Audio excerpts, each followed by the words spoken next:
मित्रों नमस्कार। हमारे झारखंड राज्य मनरेगा कर्मचारी संघ के कुछ साथी जैसे धनबाद से गुलाम आसिन भाई, बोकारो से नन्हे परवेज भाई और गिरिडीह से भी लोग और जामताड़ा से वहाँ के जिला अध्यक्ष नरेश सिन्हा जी और बाकी और साथी मिले। हमारे ग्रामीण विकास मंत्री इरफान अंसारी के पिताजी फुरकान अंसारी से उनके आवास पर जामताड़ा में जाकर के हमारे मनरेगा शिष्टमंडल ने वार्ता किया। वार्ता में फुरकान अंसारी ने ये कहा कि हम आप लोगों के मांगों को पूरा करने के लिए पूरी कोशिश करेंगे और आप लोग को ज़्यादा दिन तक हड़ताल में रहने की आवश्यकता नहीं पड़ेगी।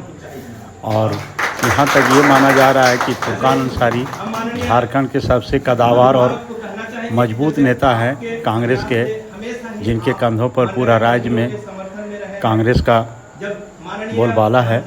देखते हैं अब ये कहाँ तक क्या कर पाते हैं। आपका सकारात्मक प्रयास हुआ था, संजोग से माननीय मंत्री बदल गए थे। के.एन. त्रिपाठी के समय में भी आपका सकारात्मक योगदान रहा था और आलमगीर साहब के समय में भी आपका, लेकिन संजोग से 17 वर्ष हो गया। 17 वर्ष से हम मनरेगा कर्मियों का अभी तक स्थिति सुधरा नहीं है। इस दरमियान हमारे पूरे झारखंड में करीब 70 जन एक्सीडेंट में, ब्रेन हेमरेज में, विभिन्न कारण से बीमारियों से मर गए, लेकिन उनका कफन दफन का भी पैसा का स्थिति सामाजिक सुरक्षा कुछ भी नहीं।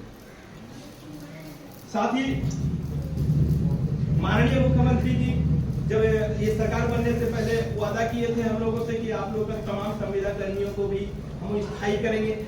इसी अभियान के तहत हम लोग वादा निभाओ, मनरेगा कर्मियों का स्थायी करो, एक अभियान के तहत हम लोग आंदोलनरत भी है।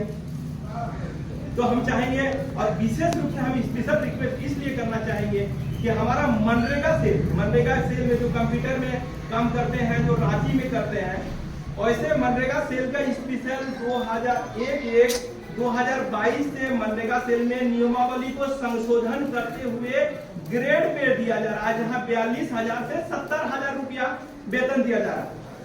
और जहां पर हमारा मनरेगा का जो क्षेत्र कर्मी है, जो हम लोग सुदूर क्षेत्र में काम करते हैं, चाहे वो बीपीओ हो, एई हो, जेई हो, मनरेगा विभिन्न लेखा सहायक हो, कंप्यूटर सहायक हो, रोजगार सेवक हो, जो हम लोग कोरोना से लेके विभिन्न कार्यक्रम, चाहे इलेक्शन हो, हर चीज को हम लोग धूप से लेकर ठंडा में हम लोग काम करते हैं। उसमें मिनिमम एकदम 11 से 12,000 रुपया का दिया जाता है। कि यूं कहें कि आर्थिक तंगी से हम लोग एकदम ग्रस्त हैं, काफी नाजुक स्थिति है।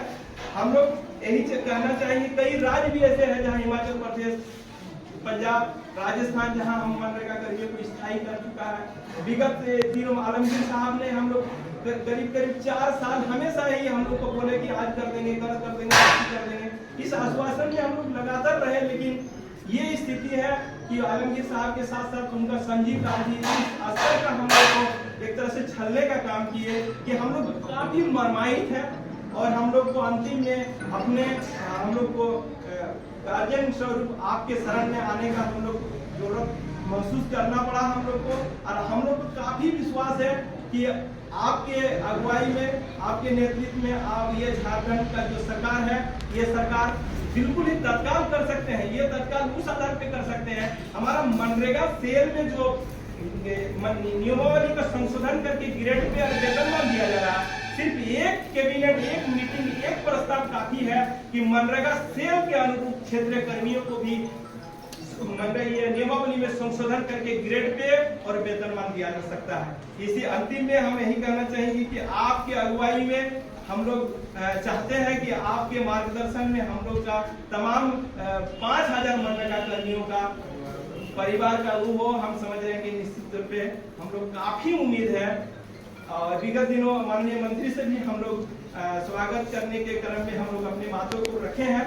उन्होंने काफी सकारात्मक रूप से हम लोगों को आश्वासन भी दिए हैं और साथ ही हम लोग को ये विश्वास भी है कि वो करेंगे, लेकिन फिर आएंगे, माननीय मंत्री जरूर करेंगे, लेकिन जब तक आपका दुआ, आपका आशीर्वाद, आपका बरदाश्त नहीं मिलेगा, हम समझ रहे हैं कि हम लोग कामयाब के मंजिल तक नहीं पहुंचे पाएंगे। इसीलिए फिर से तमाम झारखंड के मनरेगा कर्मियों की ओर से आपको फिर से आंतरिक हार्दिक अभिनंदन करते हुए हम चाहेंगे कि हमारे जो मनरेगा सेल में जिस तरह का है उसको उसी अनुरूप हमारे नियमावली को तत्काल संशोधन करते ग्रेड पे और वेतन दिया जाए। फिर माननीय मुख्यमंत्री का जो स्थायी करने वाला प्रक्रिया है उस पर हम लोग आगे बढ़ाएंगे। एक शब्द में बोल दिया जाए कि मनरेगा माननीय मुख्यमंत्री जी एक कमेटी भी बनाए हैं चीफ सेक्रेटरी के नेतृत्व में। आज 4 साल हो गया मनरेगा की जो संविदा कर्मियों को स्थायी करने वाला, 4 साल में रिपोर्ट तक नहीं आया।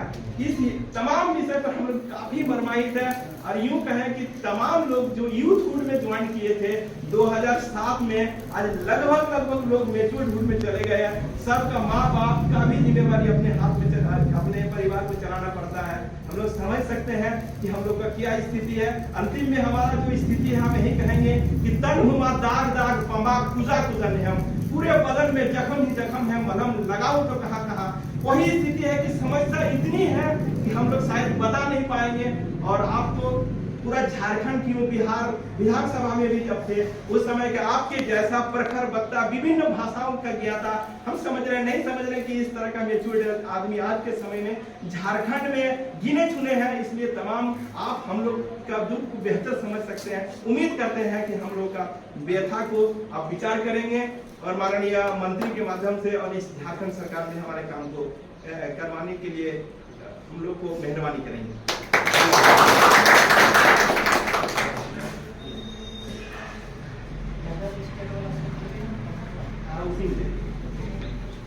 ये ऐसा है कि आपके जो मंत्री है